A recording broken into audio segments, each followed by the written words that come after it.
Bonjour, bonsoir. Aujourd'hui, nous allons résoudre un exercice sur le champ magnétique.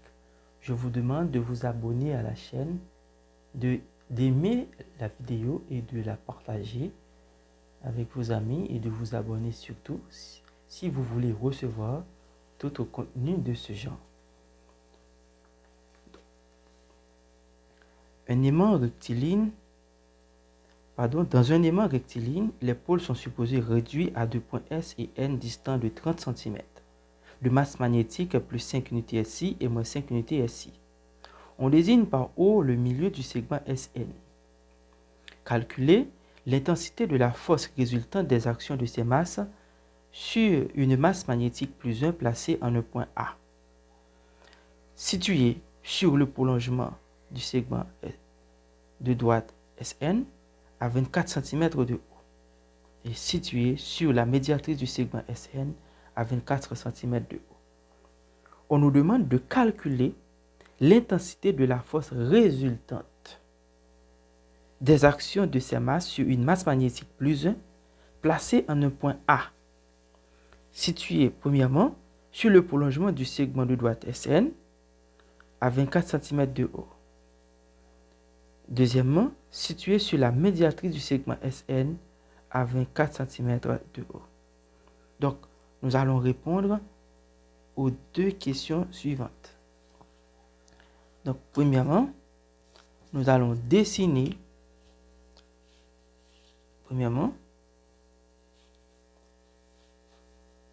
Donc, on calcule l'intensité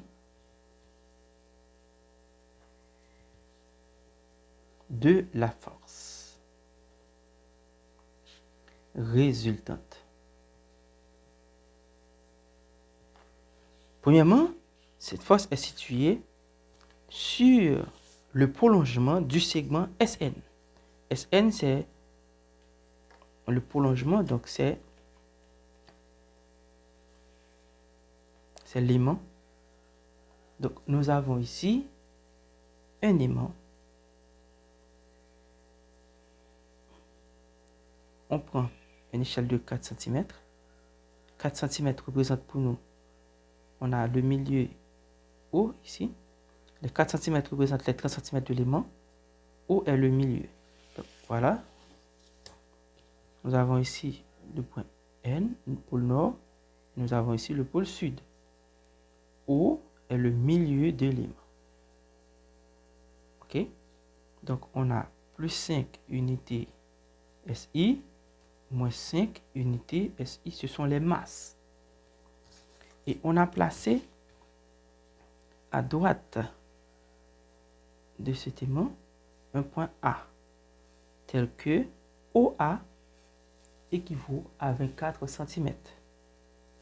Donc, on prend ça suivant une échelle. Donc, on suppose que le point A se trouve ici. Donc, nous avons plus 1. C'est-à-dire, OA pour nous représente 24 cm. Vous voyez bien, l'aimant c'est SN. Donc, SN c'est 30 cm. Mais on prend OA à cette distance. C'est juste pour bien structurer notre dessin. Donc, le pôle nord a une masse magnétique plus 5 unités SI et le point A a une masse magnétique plus 1. Ces deux masses se repoussent par une force F1. F1, c'est le pôle nord de l'aimant qui agit sur la masse magnétique plus 1. Donc, ça donne une force répulsive qu'on appelle F1, qui est la force de l'aimant au pôle nord sur le point A.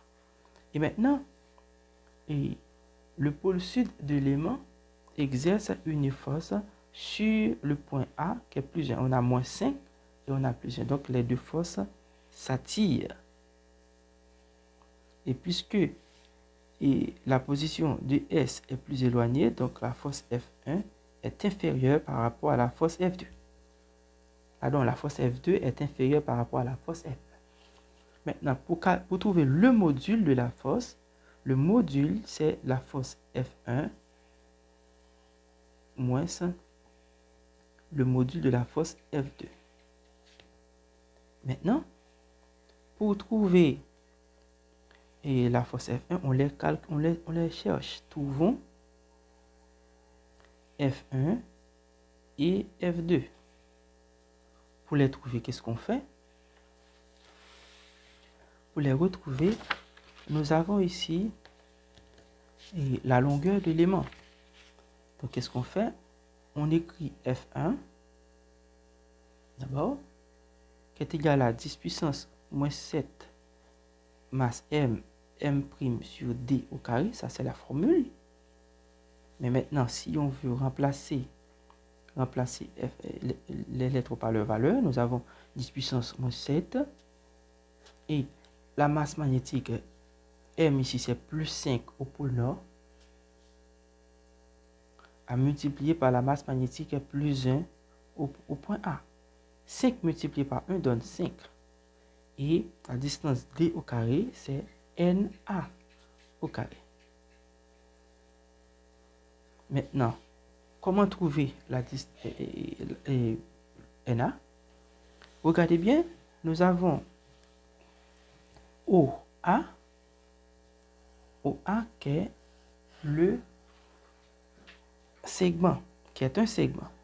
Et ce segment est égal à la demi-droite, disons demi-segment ON, qui est le milieu d'élément, plus NA. Donc, NA égale à OA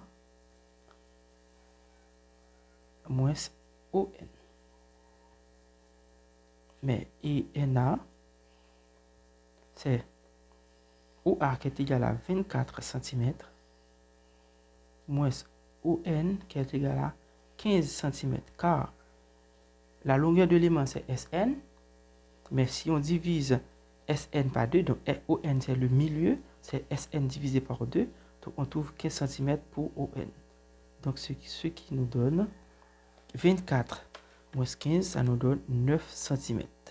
24 moins 15 nous donne 9 cm, donc NA égale à 9 cm. Donc on doit convertir cette valeur en mètres, donc NA égale à 9 par 10 puissance moins 2 mètres. Donc ça, c'est la valeur de NA. Donc connaissant NA, on peut substituer sa valeur dans la relation. Donc nous avons F1 qui est égal à 10 puissance moins 7, 5 sur 9 par 10 puissance moins 2 au carré. Donc qu'est-ce qu'on a maintenant? Nous avons la force F1 qui devient 10 puissance moins 7. On a 5 sur 81 au carré, ça nous donne 9 au carré, ça nous donne 81. 10 puissance moins 2 au carré nous donne 10 puissance moins 4.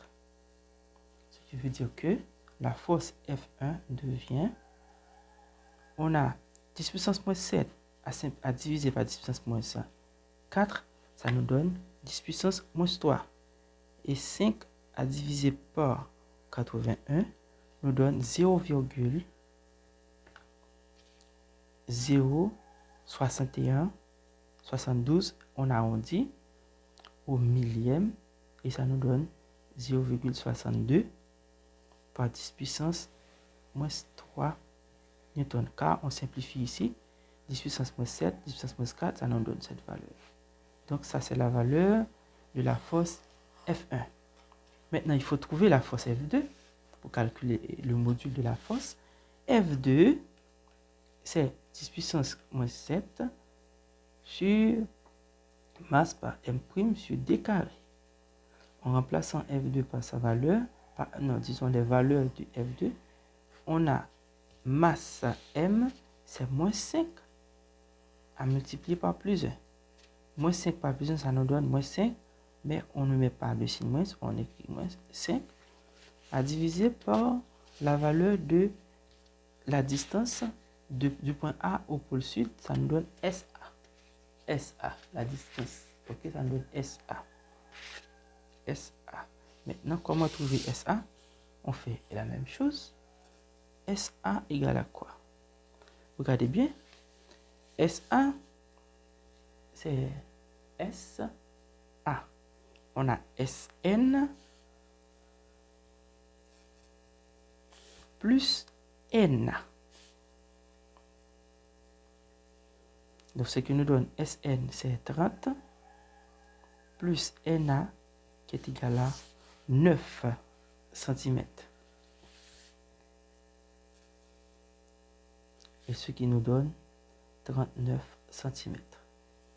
Maintenant, on peut convertir ça. SA est égal à 39 par 10 puissance moins 2 mètres. Donc, on trouve maintenant SA. Donc, on remplace. On a maintenant D, c'est SA au carré.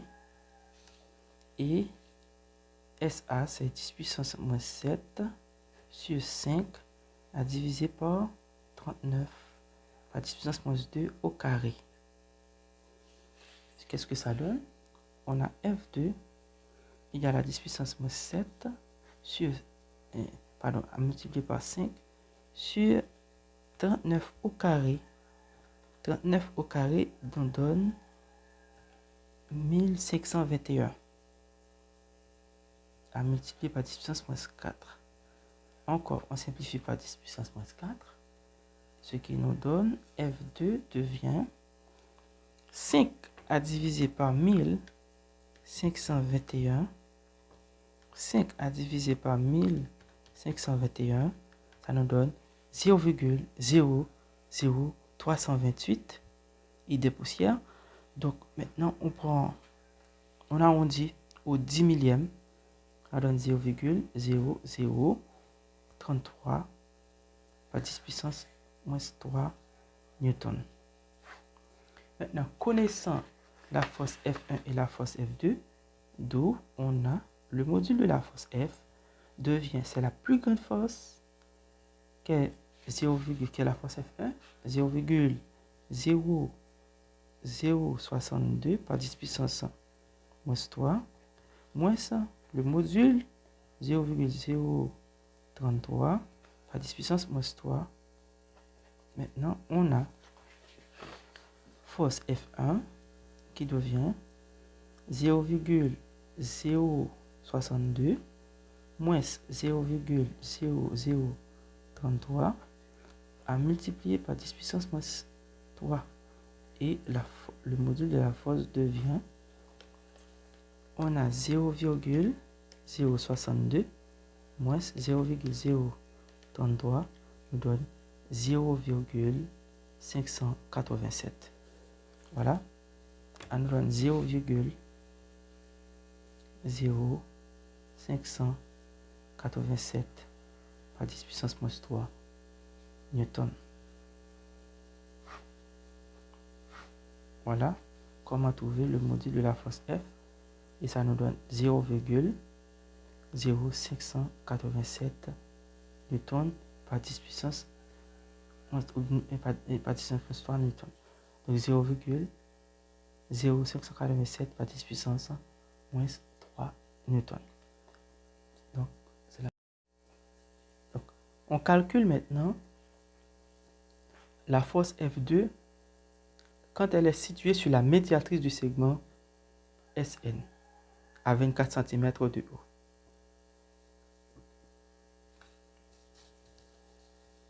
Donc, on trace la longueur d'élément.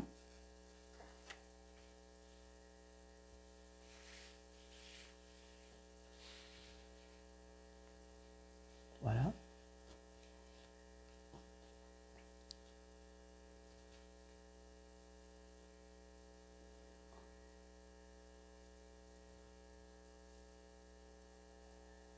Le milieu 2, c'est le milieu. Nous avons S, nous avons N. On a O. On a plus 5 USI.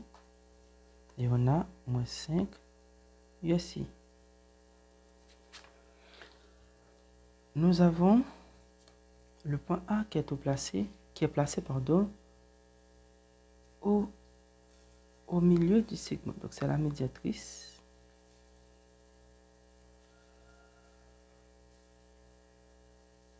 On suppose ici que nous avons le point A. OK. On a plus 1. On a le point A. OK. On rejoint les côtés.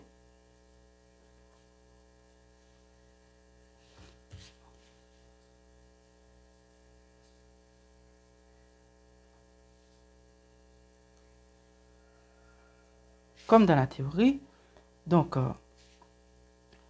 la masse magnétique plus 5 est repoussée par la masse magnétique plus 1. Donc nous avons une force répulsive.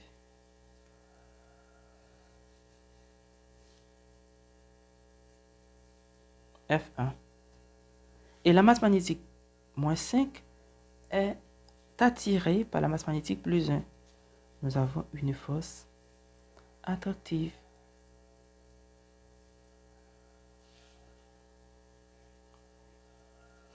OK, on l'appelle force F2.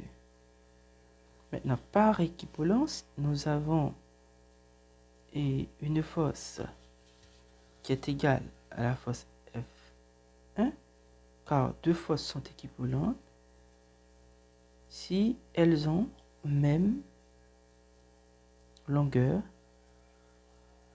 même intensité. Voyez bien, donc voilà.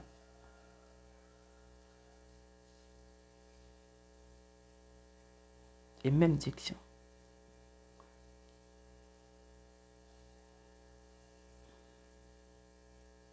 Voilà, on trace la force. Maintenant, on rejoint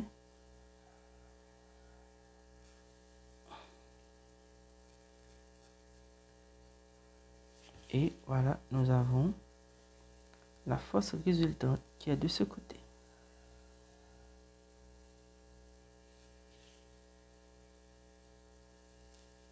La force résultante F.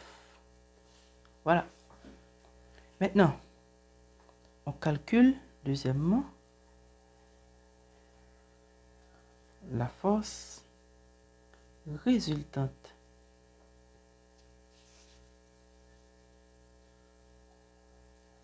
F.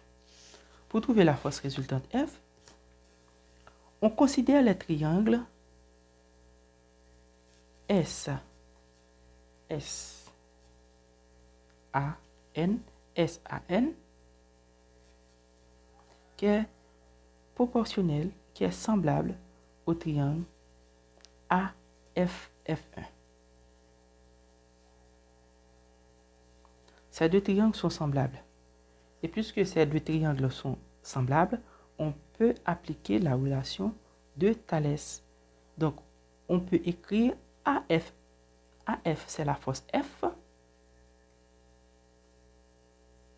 AF, la force F, c'est la résultante sur la longueur de l'élément qui est Sn. Et ça est égal à AF1, qui est la force F1, sur la distance AN. OK? Maintenant, on ne connaît pas AN ici, donc on va calculer la distance AN.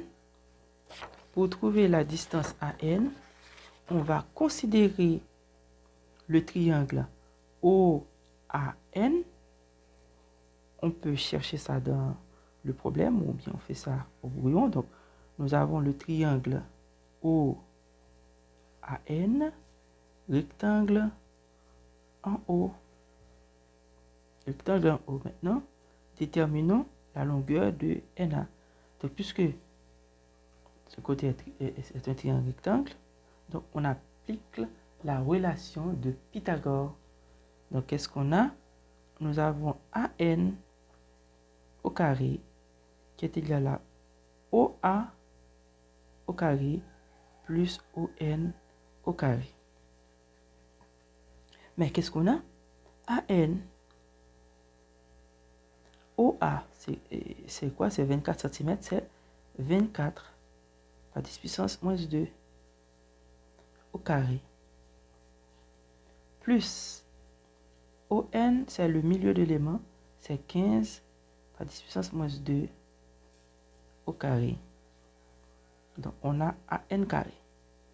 AN carré est égal à 24 au carré. Ça nous donne 576 par 10 puissance moins 4.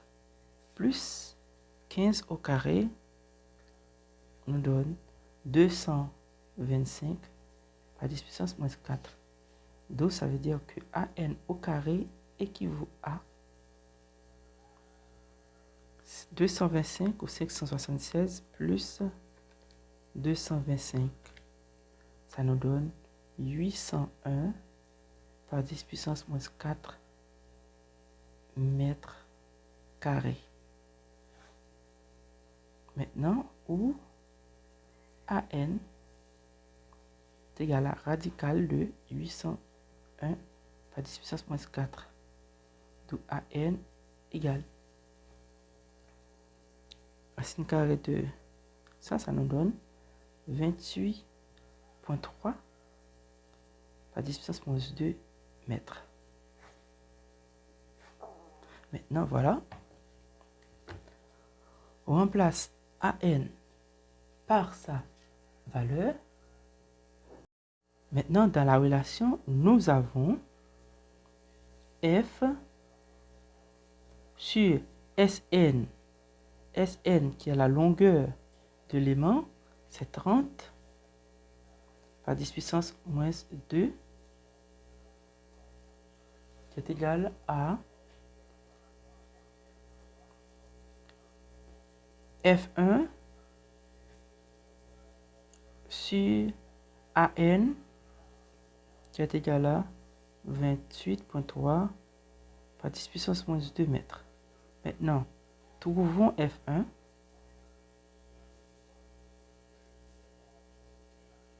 F1, c'est quoi?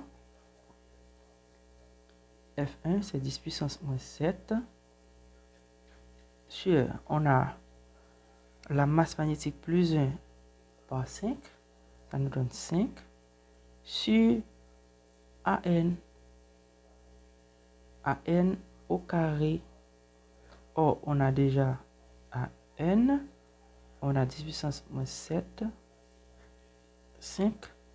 AN au carré nous donne, vous voyez bien, AN au carré nous donne 801 par 10 puissance moins 4 mètres carrés. On remplace ça par sa valeur, 801, ou du moins, on a AN, c'est 801 par 10 puissance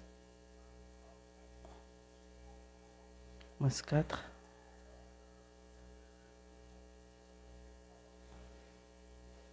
mètres carrés. Voilà. D'où F1. On simplifie par 10 puissance moins 4. On a 5 à diviser par 801. Ça nous donne 0,0062 par 10 puissance moins 3 newton. C'est la force F. Maintenant, on connaît la force F. On a maintenant F sur 30 par 10 puissance moins 2 égale à F1 qui est 0,062 par 10 puissance moins 3 sur 28,3 par 10 puissance moins 2. F égale, on fait produit croisé. On a 0,062 par 10 puissance moins 3 à multiplier par 30 par 10 puissance moins 2, le tout sur 28.3 par 10 puissance moins 2. On simplifie par 10 puissance moins 2. Donc, il nous reste F égale à... On a 0,62 à multiplier par 30. 0,062 à multiplier par 30. Ça nous donne 0,186 sur 28.3 à multiplier par 10 puissance moins 3. F égale 0,186 à diviser par 28.3. Ça nous donne 0,006572 par 10 puissance moins 3 newton. On peut arrondir et ça va nous donner F égale à 0,00. On a arrondi à partir de 5, on a 66 par 10 puissance moins 3 newton. Donc, merci d'avoir suivi et merci d'avoir regardé, car nous venons de résoudre un exercice sur le champ magnétique. Donc, voilà. Vous allez retrouver cet exercice dans la description. Donc, vous pouvez bien regarder et ensuite d'essayer de résoudre ce petit exo. Donc, je vous demande de vous abonner à la chaîne et merci d'avoir suivi.